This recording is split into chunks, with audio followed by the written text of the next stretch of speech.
માંગરોળ તાલુકામાં સ્માર્ટફોન સહાય યોજનાનું ખેડૂત પોર્ટલ નહીં ખુલતા ખેડૂતો ઓનલાઈન અરજી કરવાથી વંચિત રહ્યા હતા।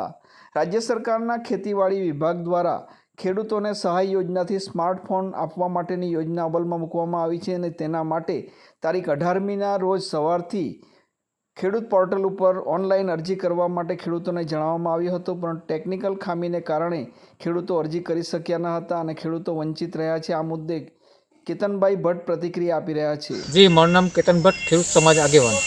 આજ રોજ ગુજરાત સરકારના ખેતીવાડી શાખા દ્વારા પાક સંગ્રહ સ્ટ્રક્ચર યોજના, સ્માર્ટફોન સહાય યોજના અને પાણીના ટાંકા બાંધકામ યોજના હેઠળ આઈ પોર્ટલ સવારના 10:30 વાગે ખુલવાનું હતું, જેના દ્વારા ખેડૂતો વીસી અથવા ઇન્ટરનેટ મારફત જે પણ સહાય યોજના સરકાર દ્વારા બહાર પાડવામાં આવી છે તેના માટે ઓનલાઈન અરજી કરવાની હતી, પરંતુ સવારના 10:30નો ટાઈમ હતો, તેના બદલે સવારના 5 વાગ્યા સુધીમાં આ આઈ પોર્ટલ ખોલવામાં આવ્યું હતું।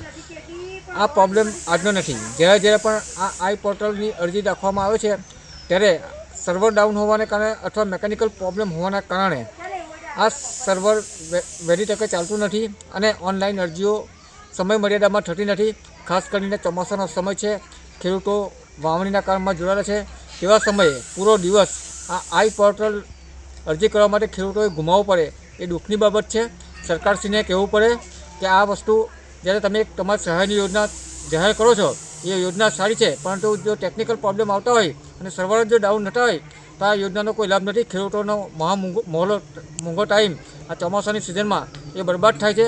એટલે સરકારશ્રીને આપના માધ્યમથી ખાસ કહેવું છે કે જો આ બાબતમાં યોગ્ય એ કરવામાં ના આવે તો આના માટે પણ કાયમ જ આ પ્રોબ્લેમ રહી છે, તો અમારે આના માટે લીગલી આંદોલન કરવું પડશે અને તેની જવાબદારી સરકારશ્રીની રહેશે। જય હિન્દ, જય કિસાન।